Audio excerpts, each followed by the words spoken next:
And all of a sudden, in the reception, a patient collapses. You're gonna, whoa! Whoa! Do you want to address the elephant in the room, or shall I? No one has a silly question. Because let me tell you something. The man who asked the question is a fool for a minute, all right? But the one who doesn't ask is a fool for life.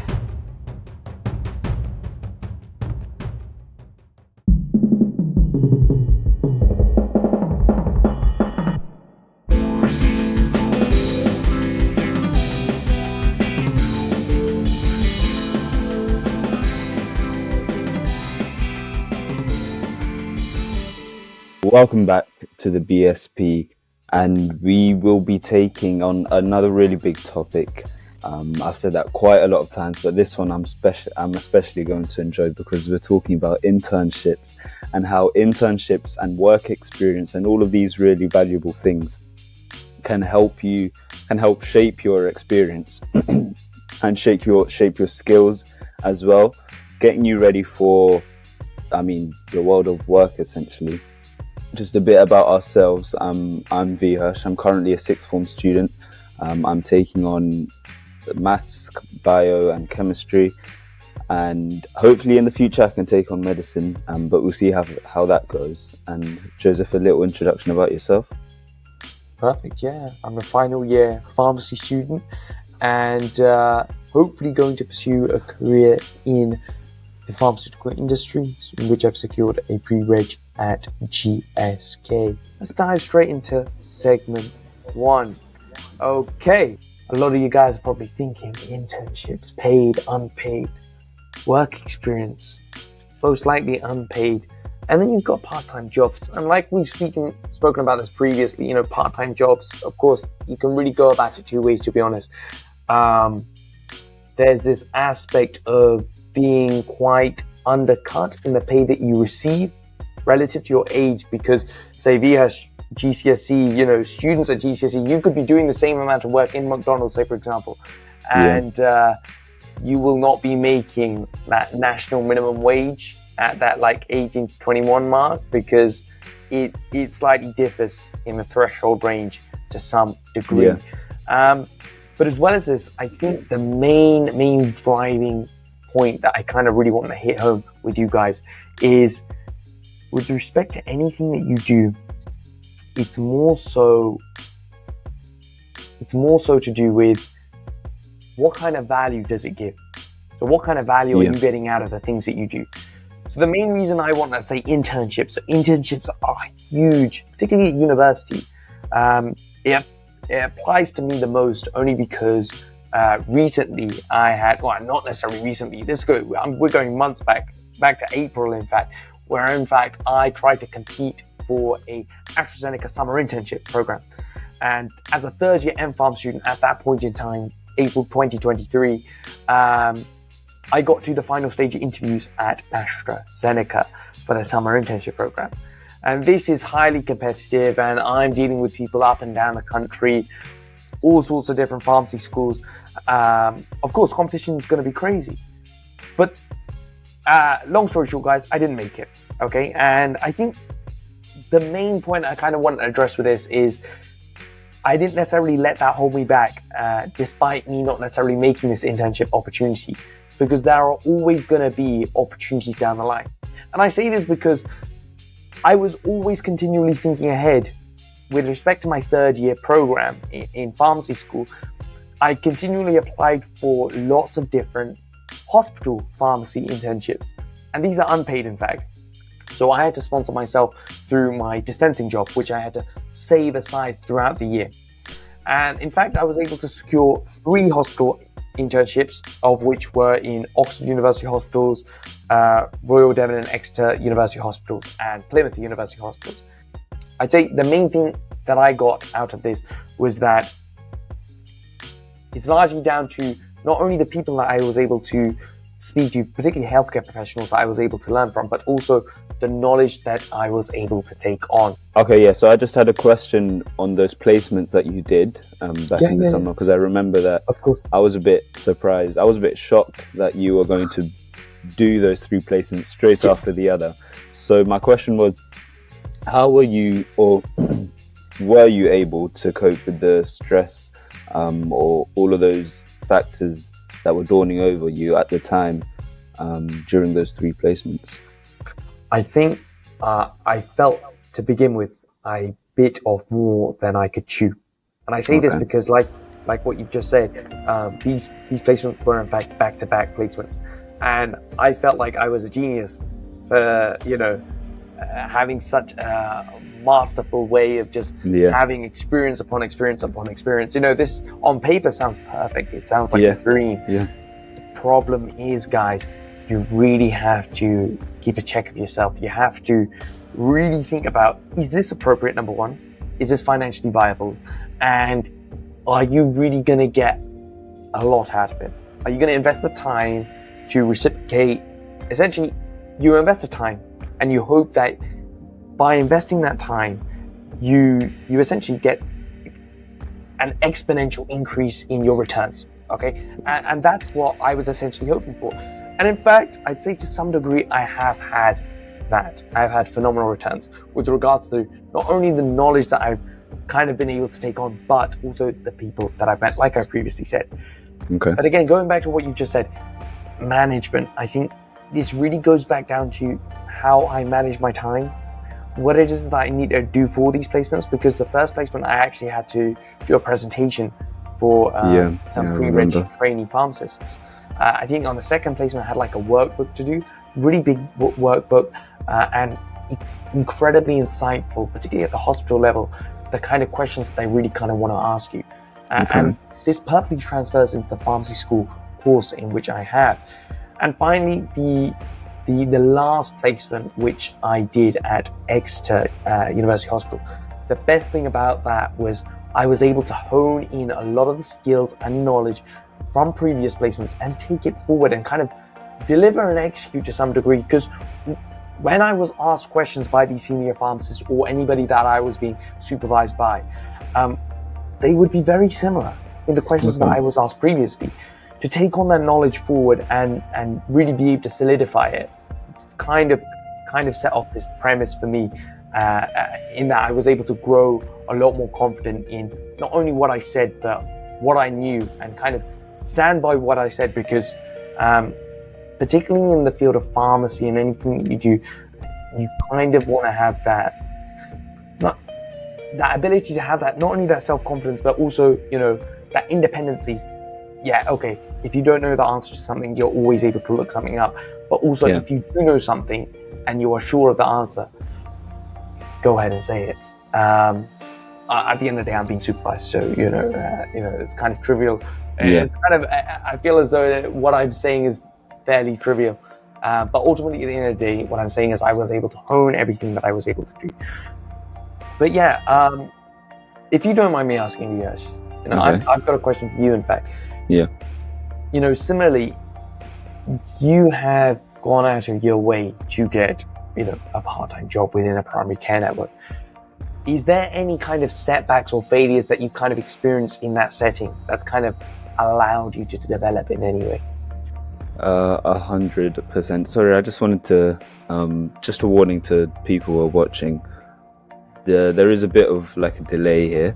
And I don't know, just a minute ago, I was hearing what you were saying in time, but then your video was like 5 seconds behind. Oh, is it? No, but it's all right. I think it's fine now. All right. Cool. So the question. All right. Yeah, I remember. Okay, so I worked in a surgery over the summer after my GCSEs, and I was looking forward to it because it was the first time I would have a face-to-face work experience in a medical setting. Prior to this, all of the work experience that I had done was all online.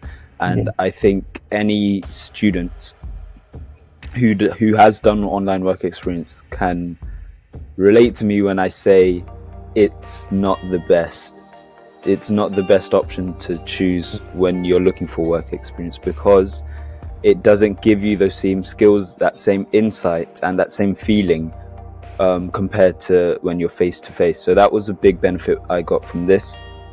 It initially started out as 1 week where I was placed with several nurses, even a GP at one point, and I was able to sit in with one of their face-to-face appointments, obviously with the patient's consent, and I was just taking notes down, but primarily I was just looking at the interaction between the doctor and the patient, or the nurse and the patient, because my goal at the end of the day was not to learn of all of the jargon. Of course, I was there. When I was there, I did research, and I'll just get into that in a moment. I did research into what it was, the different problems that were presented were. But my main goal was to see that interaction, how the doctor communicated to the patient, or as I said, the nurse communicated to the patient, how they tried to break things down, and also there was a bit of empathy needed at one point as well. So it was really good to see all of those things in action. And of course, if I had a question or two to present to them, then I would, and I got some really good insights into it. Phenomenal. But just in relation to the question, because I know I still haven't answered it, there were some setbacks when I actually got the job. So after this 1 week experience, I was offered to have the summer job for, well, the rest of summer. And as I stayed on and on, the job that I was doing mainly turned out to be admin tasks, reception duty as well. And as interesting as that was, and it was to an extent, there were times when I did feel, oh, this is a bit mundane, or it's a bit monotonous, and I don't really see myself doing any office jobs in the future. But like I said, I was able to learn a lot in terms of the jargon and all of the medical problems. I'd research it. And I got familiar with the system they use. The system they use is called EMIS, and I think it's about 90% of the surgeries in the UK use EMIS as well. So the fact that I was able to familiarize myself with their program was also a really good thing to put on my CV as well. But yeah, I've just gone over it very quickly. I can probably dissect it a bit more later on. No, perfect. But shall we move on to just... I guess the second segment, where we talk about a bit about the skills that you can develop through these internships and through these work experiences. No, 100%, without a doubt. I think with anything that you do, relative to, I think, gaining experience, whether that would be respective work experience, part-time job, like you just said, working in an internship, whether that would be paid or unpaid, the value that you can get out of this is huge in so many different regards. It's just unimaginable. Like, just to put it into perspective, like, say, for example, having previously worked as a lifeguard when I was your age, right? During my sixth form days working as a lifeguard, I learned so much in how to interact with customers, people, particularly the customer service sector, right? The leisure industry, how is it that I would approach someone? How is it that I would, tell someone, well, don't do that. There are certain ways that you kind of need to come across. You can't always, say for example, I'm on chair, you see a child running, say, don't do that. I remember those days. It's a bit wild, but what I'm really trying to say is, there's certain ways that you handle these sorts of situations. You'd blow your whistle. 100%. You'd tell them, no, run, But to come off in an aggressive manner to tell them not to run, is not appropriate by any means. But as well as this, it's also that opportunity to further develop your skill set. And I say that because I think the reason why I chose lifeguarding is not only the component of being able to, having that swimming background, but having that first aid responsibility, being trained in aspects of first aid. We've lost Joseph. Oh, damn. Are you there? Yo. 1 2 1 2. I'm there. Are you there? Yeah, I'm there. Can you hear me? Can you see me? I can hear you now. Yeah, you just froze. My bad. Am I good now? Yeah, you're fine. Yeah, you're fine. back to what I was saying. So Please. what it is that I was trying to say previously is, like what Viharsh is doing, working in primary care networks, phenomenal. That opportunity to network and talk to other healthcare professionals within that setting, phenomenal. Yep. We'll talk a bit about more about networking later on, but it's also that ability to communicate effectively. That in and of itself is a huge skill which you all are going to develop like throughout your lives. It's more of a continual professional development thing,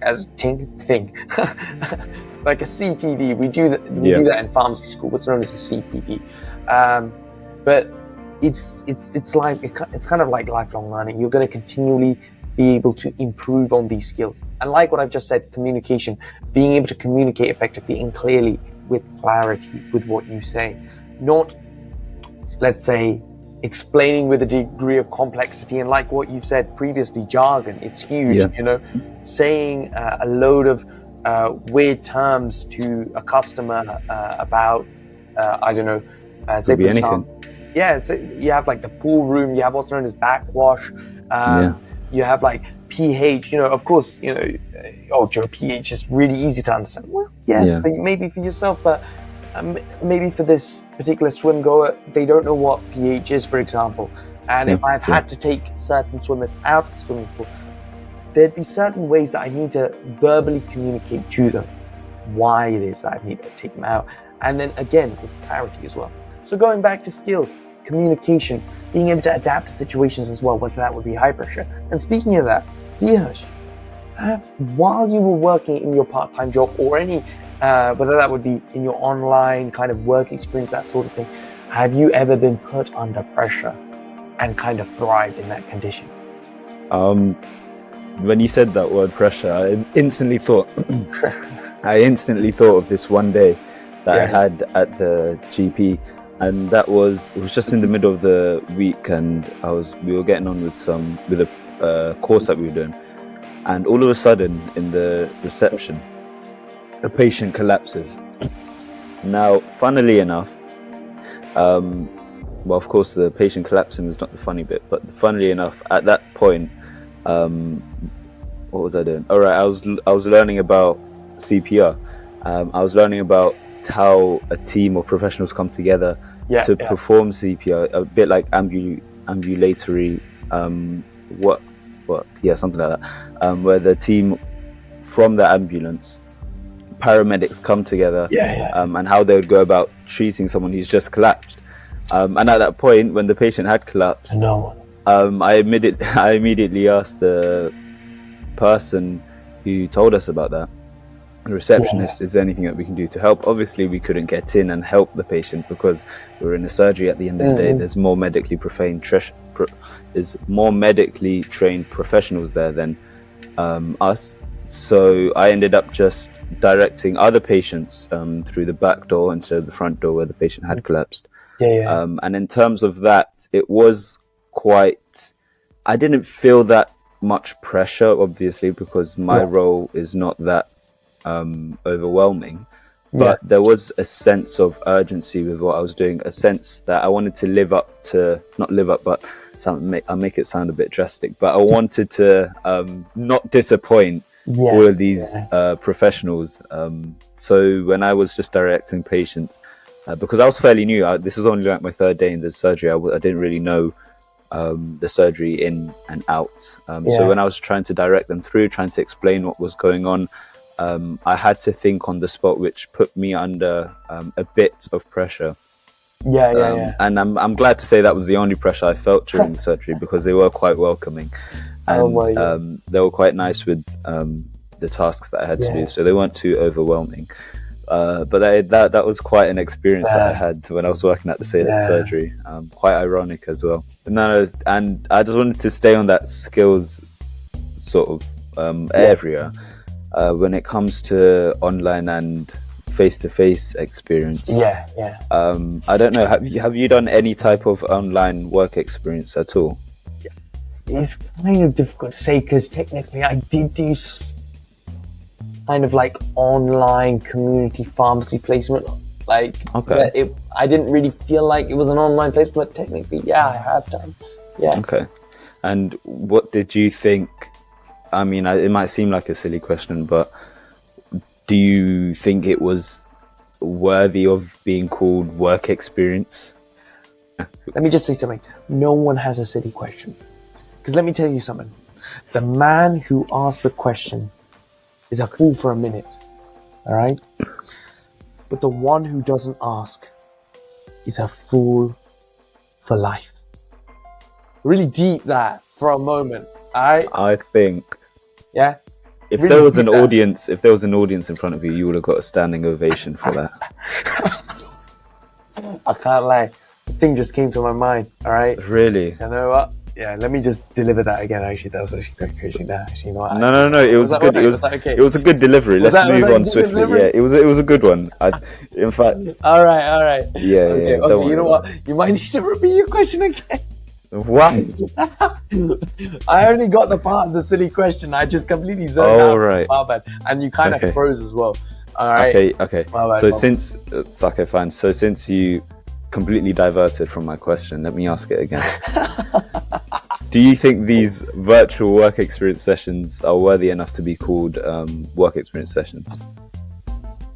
I'm very torn by this. But to give you a straight answer, I'd say I wouldn't like to call it work experience at all, really, Okay. to be honest. But technically, like, given the situations that we were in, and you know, with everybody trying to build their UCAS applications and Yeah. really trying to gain that experience going into sixth form and going into university for that matter as well, and while at university, it really is going to be difficult to kind of say what are the kind of things that you've done with respect to preparing for a particular course, right? Or during that course, what are the things that you did? Did you do any placements? And if so, where did you do them and what did you do them in? So I did community pharmacy placements online, and technically, yeah, I did get a lot out of it, but I would have got way more out of it in person with respect to, you know, it being community pharmacy. There's so many Yeah, different you would have. respects to it. Exactly, 100%. And likewise, with yourself having done online work experience, it's one of those things where it's not a two-way based conversation. It's not like a two-way street, if you know what I'm trying to say. You have really that opportunity to have that one-to-one interaction, that one-to-one communication not again. with another colleague, or whether that would be someone who you are there with as a student, or someone who you can talk to about. So say for example, if there's a doctor there, right, and there's a specialist psychiatrist, for example, and somehow you've had the opportunity to work alongside or have the opportunity to shadow a psychiatrist, there's so many different questions that you can ask someone like that. Given the specialty, psychiatry, it's huge. It's kind of a fun. It's more so an example than it is anything else. That aspect of asking questions is more vital than just staring and trying to absorb everything that you see. You need to. It goes without saying. You need to ask questions whenever you're around these work experiences, virtual or not. But I think the downside of these online work experiences is the fact that, like you said, you don't have that same interaction with whether it's someone that you're doing the work experience with, or the doctors, or the nurses, or the professionals in general, like the receptionists even. If you have a question for them, or if you have a question for any of the team, you can't ask it with the same. I don't know how to say it. With the same, but you can't really ask the question the way you would like to. That conversation aspect is completely lost, which really impacts on your learning. 100%. And I remember in my one, I've done quite a few actually, but the worst. I'm not going to give you the name because it might give them a big. Relax. No. I'll tell you what. No, not worst in terms of the whole thing, just worst in terms of the type of content that they put out. Right. So they were, and I could tell they were really trying to immerse us into that whole hospital experience. But in my opinion, it just went down the drain. So the way they went about this was they had several cameras. I think it was about 3, sometimes 4 cameras put up in a hospital room, and they would obviously have the procedure going on as usual. It depends what the procedure was. They had like a changing one every month. but the way they went about recording it and showing it to us was so they had the cameras on, and then you could see all the cameras on one computer screen, and of course the audio was coming out of that computer, and they recorded that computer with another camera, and then that camera was being broadcasted to us. So in terms of the quality, I mean, you guys can see the quality. This is first-hand camera. This is the first-hand recording our podcast right now, and even our quality is not the best. I mean, we can see when we're buffering sometimes, or when we break up sometimes. So if you imagine this but being recorded on another camera and being broadcasted to you guys, it's not the best. I tried to put subtitles on. Even the subtitles couldn't pick up what the professionals were saying or what the patient was saying. Again. So it was just a real pain to watch this video and try to, as hard as I tried, it was a real pain to try to understand what they were saying and pick up on the small little details that could potentially help me, which is just an example of how, I don't want to say bad, but essentially not non-beneficial these virtual work placements are. I think it's such a huge thing to talk about, such a huge topic in and of itself, like the disrupted learning, that's occurred because of COVID, and then the transition of work experience going on to online, and then not necessarily getting everything that you kind of wanted out of big topic in and of itself. Perfectly put. If I could put it in 3 simple ways, or 3 simple skills for that matter, I would say, like I've said previously, communication. Huge. Yeah. Adaptability, in that this could mean several different things. It's so versatile in the word is so versatile. Adaptability to high pressure situations, adaptability to fast paced situations, adaptability to an ever changing situation. So big word. I think there's so many applications of being adaptable. If you're an adaptable individual, given the experience that you gained previously, huge returns on the time in which you invested, whether that would be internships, work experience, so on and so forth. And finally, teamwork.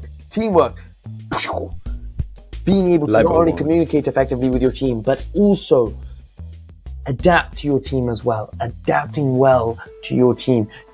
Say if someone wants to project an idea across and you don't agree with it, what are you going to do? You're not going to just sit there and just blatantly disagree. You're going to, whoa. No, that's what you're not going to do. Let me just stress that. That's what you're not going to do. Oh, right. Okay. Yeah. 100%. Without a doubt, you just have to kind of find ways to find a solution to a problem. At the end of the day, you're working in a team. This is not always going to be. It's not going to be centered around you. It's going to be centered around a team and how effectively that you can work in a team. There you go. So those are the 3 ways that I would put it: communication, adaptability, and teamwork. 3 phenomenal skills that you will develop throughout internships, work experience, and even part-time jobs. But really, this kind of perfectly leads us on to networking. I was gonna introduce it, but no. My bad. You're already. You go for it. No. You can do that. All right, no problem. Like we previously said, All right. Vihash, you've spoken about working in a primary care network, speaking to doctors, speaking to nurses, speaking to receptionists, paramedic. Have you spoken to a paramedic? No, not while they were performing CPR on the collapsed patient. But like what I previously said myself, I've had the opportunity to talk to consultants. I've had the opportunity to speak to pharmacists, senior pharmacists on ward, and really, it's such a good opportunity to make these connections. And what I mean by that is networking, particularly at university, is slightly different how you would network at sixth form. Now, I don't know, Vihash, if you don't mind me asking, do you have a LinkedIn profile? No, I don't. Okay. It's not really that common to have a LinkedIn profile at sixth form, but I just wanted to ask to see if you had one. But I have a LinkedIn profile as a university student. I'm going out to find a job in a year's time. Well, I already have a technically secure registration job at GSK. But what I mean is, students at university, it's incredibly important for you to network on these platforms, which kind of show your professional and academic achievements. And what I mean by this is, outside of that as well, there have been things that you could have attended. So say, for example, I attended the British Pharmaceutical Students Association conference, which was such a good opportunity for me to interact and meet with other like-minded individuals who are within the pharmacy field and profession. There are also students all the way from foundation year or year one, all the way up until pre-registration and training pharmacists. So you could have, on the upper end, you'd have fourth year, and then you would have pre-reg, so your registration training pharmacist, and you also have qualified pharmacists in this BPSA conference. And drawing on my experience, it was such a good opportunity to meet these like-minded individuals. And in fact, I had the pleasure to, in fact, connect with these people on LinkedIn. If I could ask you, Vihas, like networking, what does it mean to you, and how do you think it's kind of helped you to kind of be in the position that you're currently in, if it's ever, helped you in any way? You've just read my mind, because I just wanted to break this barrier, because I don't think a lot of students know, including myself a couple months ago, what networking actually means in terms of putting it into practice.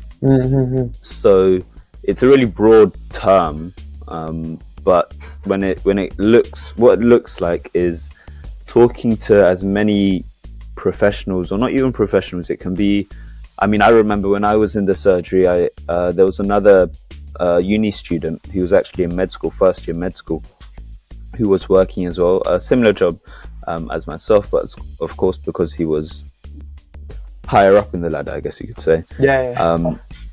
He was in an area of promotion or a higher working level. But when I would talk to him whenever I had any questions in terms of what I need to do next, personal statements, CV writing.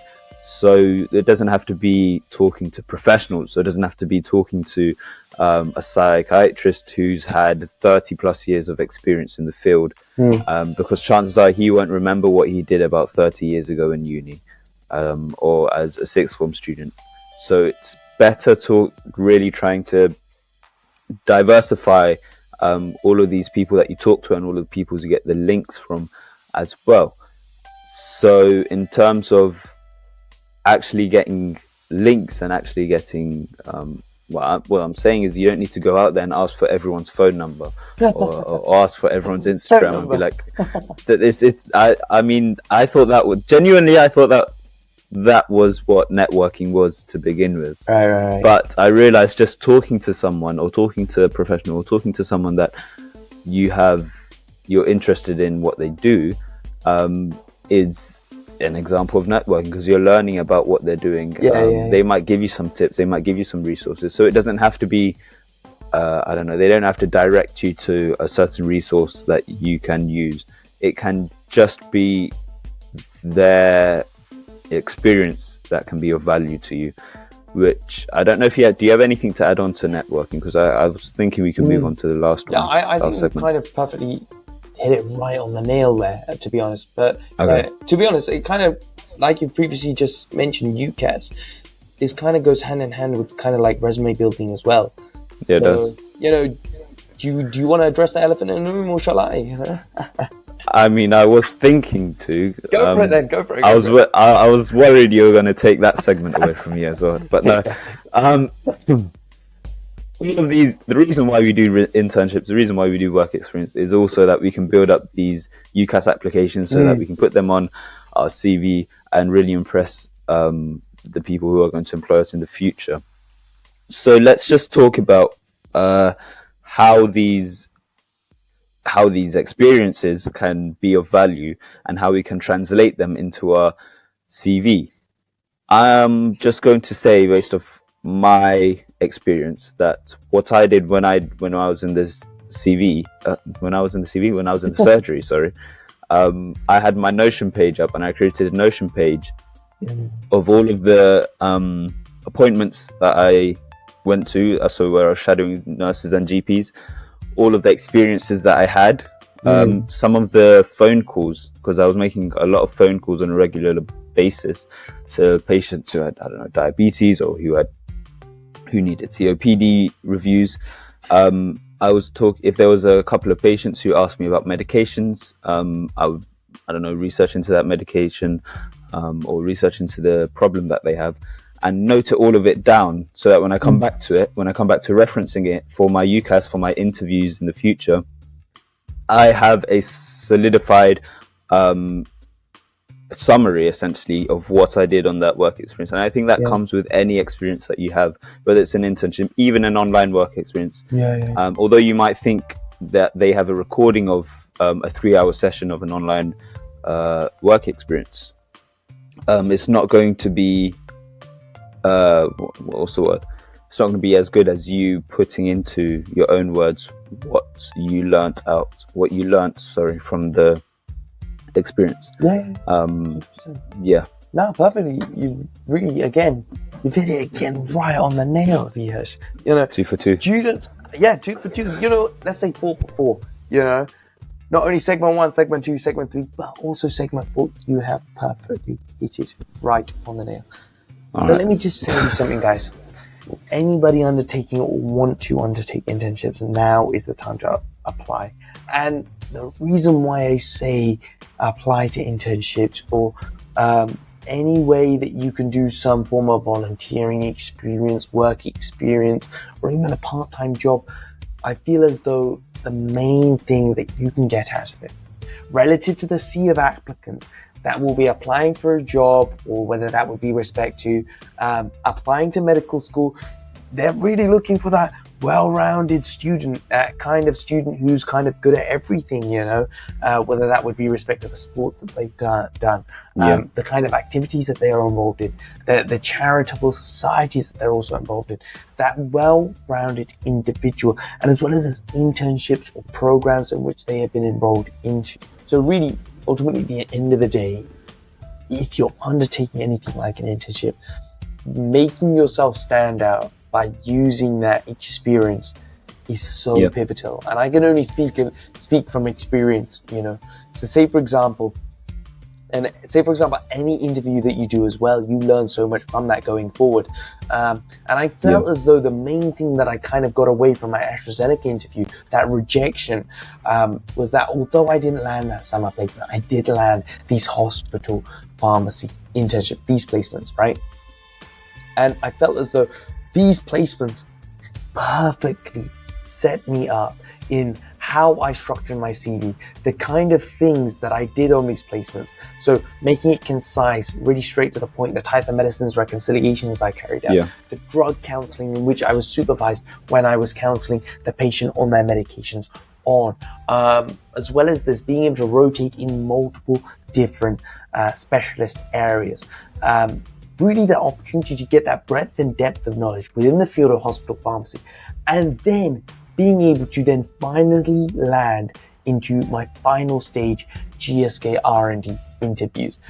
There was so much that I took from those placements, and as well as that working as a part-time pharmacy dispenser, that I was able to take it forward into that interview, talk a bit about my experiences, whether that would be respect to tell me a bit about yourself, or talk to me a bit about your CV, or there's so many different questions that kind of asked in that interview. Really back to what it is that I was trying to say. From those experiences, it has done nothing but only strengthen my CV, my LinkedIn profile, my cover letters, my ability to always just continually develop. And that's something that I'm really still trying to do. I'm really just trying to push myself to get as much experience as I can just before I graduate as well. I just wanted to say, with all of these experiences that you guys and ourselves, all of these experiences that we've taken on, the fundamental benefit that we got from it, let me explain that to you. I actually learned when my friend told me that he has a friend who's also a pharmacist, who said that all of these medical students who've done about 5 or 6 years in med school had all of the knowledge, but were incapable of communicating to these patients. Their communication skills were down the drain. Their consultation skills were not the best they could be, because they haven't got the experience beforehand in working in these places like hospitals. so when it came to explaining things to patients, when it came to interactions with patients in general, they weren't very good, to put it bluntly. So with these experiences that you have beforehand, before uni, or even in the early years of uni, I think they're vital, because the world of work is very different to what you're taught in lectures or what you're taught in classrooms. 100% Viyash, without a exaggerate shadow of it. a doubt. But is there anything else that you want to add? No, that was all. All right, perfect. Once again, 5 for 5. You hit it straight on the nail. But yeah, kind of just rounding off segment 4. To put it simply, before I graduate, I really do want to get as much experience as I can within the field of pharmacy, particularly community pharmacy. So, in fact, I have now a job in community pharmacy, something which I'll be starting soon in Birmingham. But the main point I feel as though I'm really trying to push myself to do this is, number one, staying on top of my skills, being able to still effectively work in a team, in like a high pressure, fast paced, moving environment. And really just stay refined on those skills, because those skills I will have, it's so transferable, and it's so good just to stay on top of them. And as well as that, it's the financial incentive as well, because I kind of do want to support myself while I'm at university. It's a bit of a no-brainer in that respect. But yeah, to kind of put it simply, that's really the end to segment 4, and kind of leads us on to concluding this podcast, I guess, because all of these things that we've talked about with internships, I think the main message to hit home is, whenever you have the opportunity to have or to be a part of a work experience in general, you should really try to pounce on that opportunity, because it's very few and far between, if that's a phrase. And even if you get an opportunity to do virtual work experience, I'd say it's better you do it than you don't do it, because you might be surprised. And I think I was surprised in one of these sessions that I took on the actual, the quality of the recording, but also the actual skills that I got from it, the courses they put out there, the content they put out there. And also I think they might actually have some benefits that you won't get from face to face.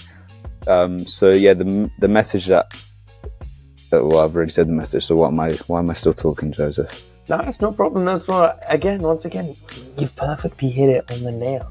To put it from my perspective, as students, you guys are probably thinking, that's just more work. I don't want to do this. I don't want to do that. Well, look at this. Look at it from this perspective. Look, if you're a student, whether that would be a sixth form GCSE, particularly you guys at university right now, and have done no placements whatsoever, does not have a part-time job, and you're just kind of just breezing through your degree, one thing I cannot stress to you guys enough, particularly you guys at university, that's is just perfect timing right there. Do something, all right? Do something with respect to placements, internships, part-time work. It's a cliffhanger. Volunteering. There's so much you guys... No. Joseph. Can you rewind a bit? You had like a 15-second pause there. It was just as you were about to reveal. What did I say last? It was just before you were about to reveal what your message was, to be honest. So really, my message to university students, but mainly directed at you university students, right? Now more than ever before, the competition for a graduate job is just crazy, ridiculous, right? Yeah. Whether that would be respect to accounting and finance, whether that would be respect to an engineering degree, any in the field of kind of like STEM, engineering, that sort of thing, physics, chemistry, it's incredibly competitive to get and secure a really good job at a well-reputable company. So one thing I would say to you guys is get some form of placement, sandwich placement. Take a whole year out, go work somewhere at a big company if you have the opportunity to, and that's only if you guys apply today, now. Look at applications, find out if they are opening up, because now is the season to be applying to these sort of things. And I really cannot stress that enough, guys. it's one thing that I really try to hit home to you guys, particularly you university students. Please do something. And for you GCSE and A-level students, if you guys are able to get some form of work experience or some degree of volunteering, or even if you're lucky enough and you have really good networking skills and some form of serendipity which just kind of come your way and you've managed to land yourself a really good internship, wow, well done. I mean, that's a fantastic note to end it on. Perfect. Just one more thing from my end is to be persistent with these kind of things. You might come up with, you might face instances where you get rejected or you don't get a response, but just be persistent with these kind of things and you're bound to get an opportunity at some point. 100%. But thank you to Joseph for sharing your insights as well. You've done more placements and more experiences than I have, so you really have that diversity or that variety of experiences to draw from. So thank you, and thank you everyone for listening. I remember yesterday you were like you wanted to add something on the end, so please surprise me. I'm gonna have to pause it a second till I get that thing up. Actually, technically, I kind of already did it during the pod. What was it? I didn't. It was a cringe quote. Oh, okay. All right. Never mind then. Let's leave it. Thank you for tuning in to BSP once again. If you enjoyed it, like, subscribe, and also if you do that, then hopefully we can get Joseph a better camera because right now he's frozen. And leave a comment as well. Leave a comment as well on your experiences. And yeah, we'll see you next week for another, I'm sure, riveting topic. We might spice it up next week as well, do something different, but you'll have to wait on to find out. Take care, guys. BSP out.